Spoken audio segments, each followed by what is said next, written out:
More room to the pie, living life beyond slices. I'm often asked, what the heck does this topic mean? In writing my first book, More Room to the Pie, Living Life Beyond Slices, I'm going to take you through a journey where I'm going to marry my background and the journey that wrapped into some topic headings called chapters in the book. But before we go, let's get a commonality on a couple of terms. When you hear me talk about the word pie, I'm talking about what represents life. And when you hear me talk about the word slices, I'm actually talking about symbolic for experiences or the things you've gone through. Now, I went and I looked up many definitions on slices, and the best definition that I found was actually from the freedictionary.com. And it says, slices are a thin piece cut from a larger object. And that got me to think, why would I want a slice when I can have the whole?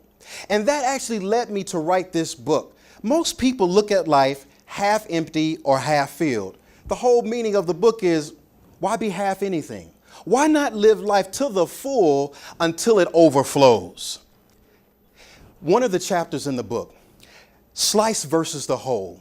It's 1992. I just graduated from high school. I wanted to go to college and I applied to two different schools. One school gave me a real nice letter back saying, sorry, we're not going to accept you. The other school gave me a real nice acceptance letter, but guess what?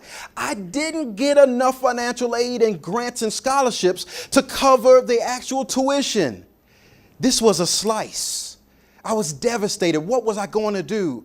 And my dad actually came and told me, he said, why don't you consider going to this great school that I heard called Moraine Valley Community College? So 2 weeks before the fall semester of 92, I enrolled, became a college student, was working on the weekend to pay for my college tuition.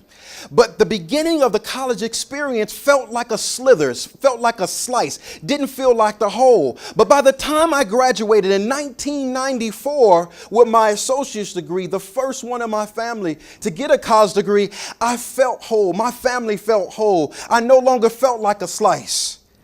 Then came 1994.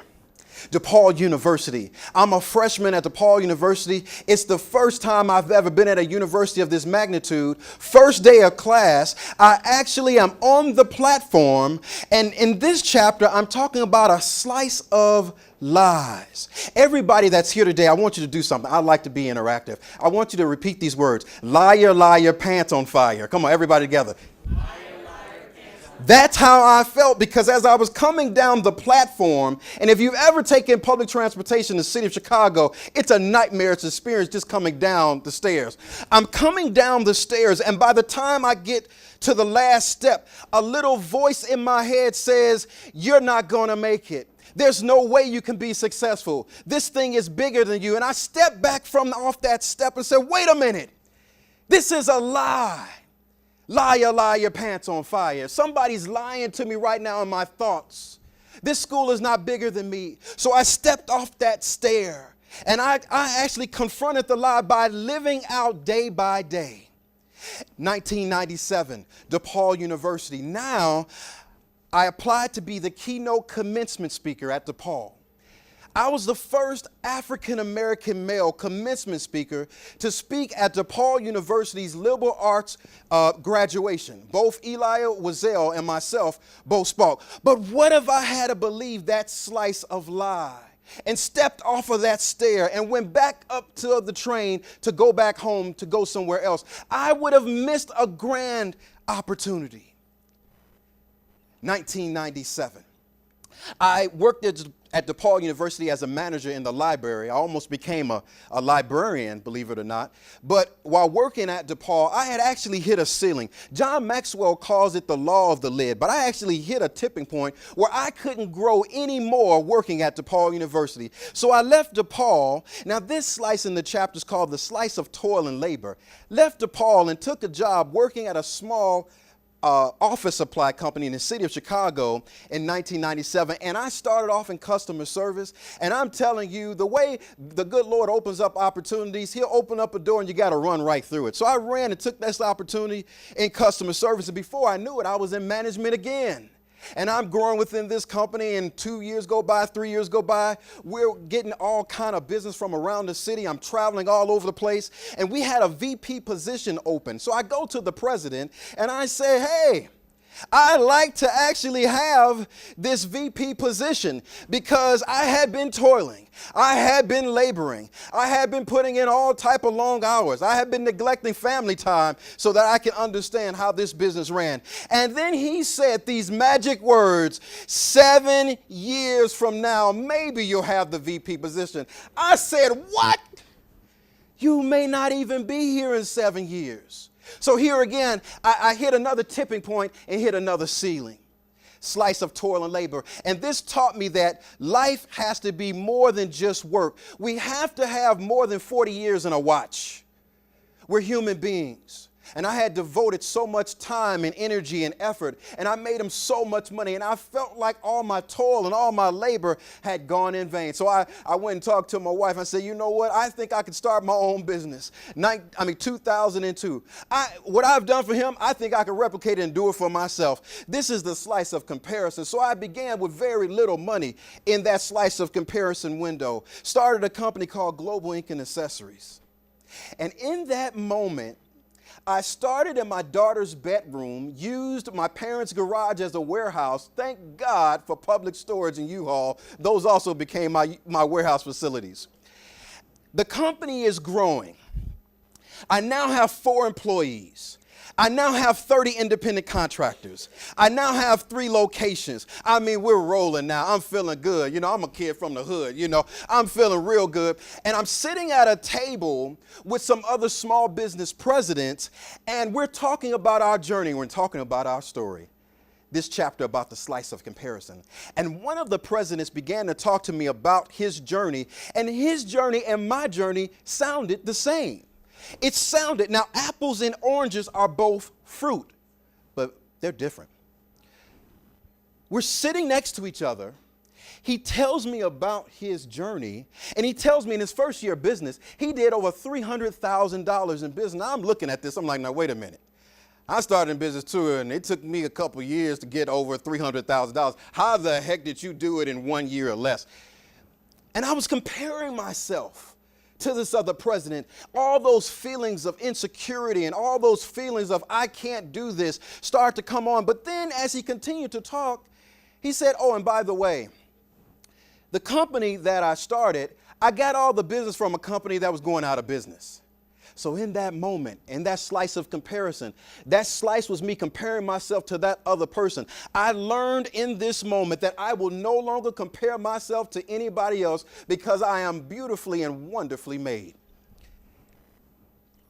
December 17th, 2010. This is a day that I'll never forget. Mind you, as you've been going on this journey in my background to kind of incorporate this topic, December 17, 2010 was a day like none other. On December 17, 2010, there were 2 things that actually made it in the news, and there was one little piece that didn't make it in the news. The federal prosecutors had announced that Madoff, the Ponzi scheme, the victims of the Ponzi scheme had a settlement worth $7.2 billion. Also on December 17th, I'm telling you, this day is etched in my brain. The movie Tron, the feature film, opened in over 3,400 theaters, and it grossed over $44 million. Here's something that didn't make the news. That same company that I had started, now almost 10 years later, I had to sell all of our inventory. I found jobs for all of our employees. The movers had moved everything out of all 3 of my offices, and I'm sitting in my executive chair, my executive office, wondering, what the heck am I going to do next? This was my dream. This was going to be the big thing that I was going to turn over to my children. See, I came from nothing, although I had a great foundation in a mother and a father, but we didn't have a lot. But I tell you, you couldn't have told me as a kid I didn't have a lot. But in this moment, I was by myself. The guy that's always up is now down. The guy that's the life of the party, now there's no party in me. No more VIP parties, no more tickets to the private events. I was alone in my chair by myself. These are the pillars that got me through that moment. And I talk about this also in the book. My faith in Jesus. I'm a very spiritual man, but my faith in Jesus got me through that moment. My loving wife. I'm telling you, I can tell my wife, baby, we're going to the moon. She said, when we pack and leave? My loving wife got me through that moment, and I talk about that in the book. My children, they also were pillars. My beautiful daughters, Kaylin and Casey, got me through that moment. See, it was something bigger than me. I couldn't allow depression to seep into my mind. I had to get out of that bed after week 1 and week 2. I said, there's more to life than just me. I've got to live beyond this moment. So my children encouraged me to keep going, and then supportive parents. Remember that story earlier? I talked about how my dad encouraged me after I didn't get in that one school and got into the other, but didn't have the financing to go to Moraine Valley Community College. My parents gave me the added support and the strength that I needed to make it through this moment. But there were some transformative moments that happened during the course of this time. 4 things. I learned how to play golf, but this is subjective because I'm still learning.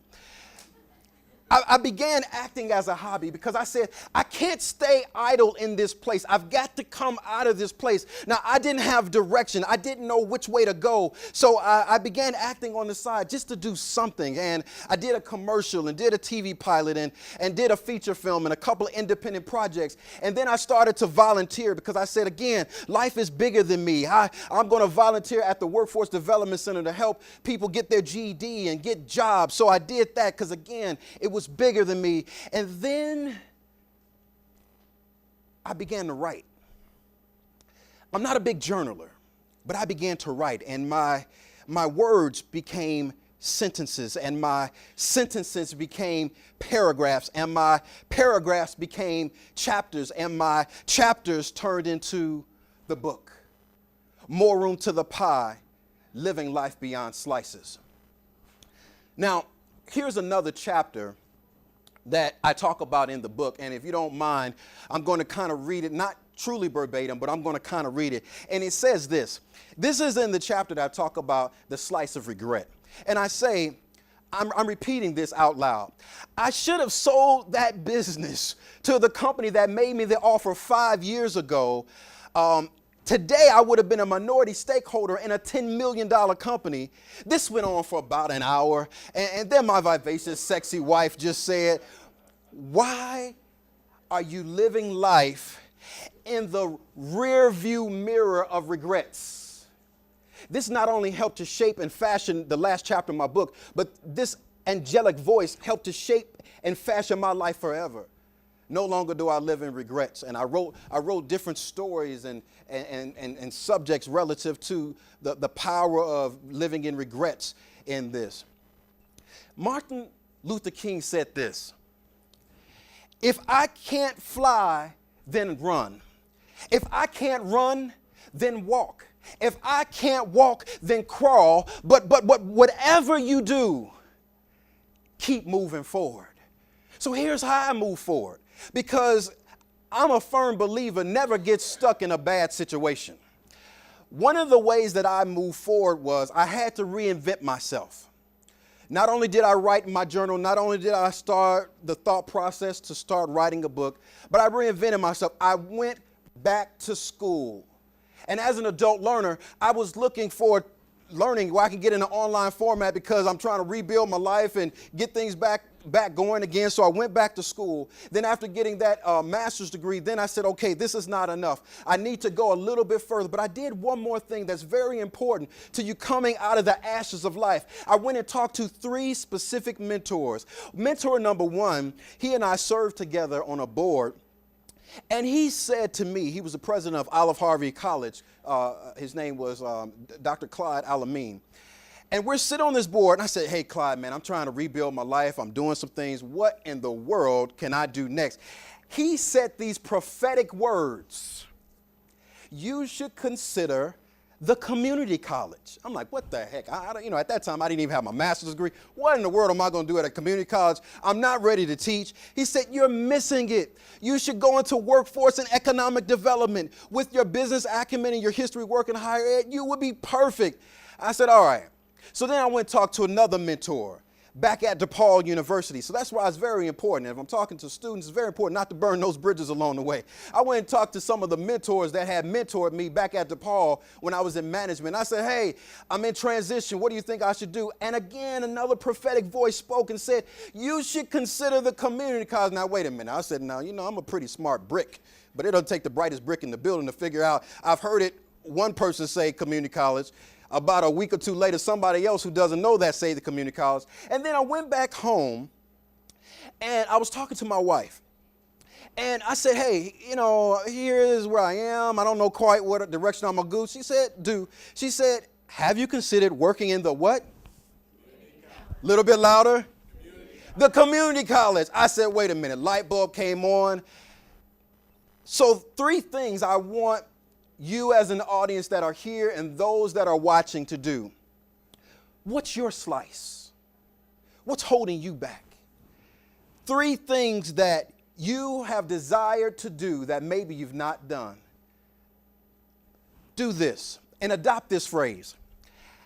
I live in the moment of I can do all things, and not in the past of I could not, or the fragmented present of I cannot.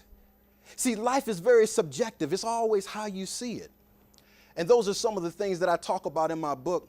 And as I come to a close, one of the people that I've really admired and followed, and that's Dr. Thurman, and he was a very influential African-American author and philosopher and theologian. And he said these words, and I want them to seep in your inner man, and you never forget this. Dr. Thurman said, don't ask what the world needs. Ask what makes you come alive, and go do it. Because what the world needs is people who come alive. I'm Jermaine Ford. More room to the pie was my topic, and I'm sticking to it.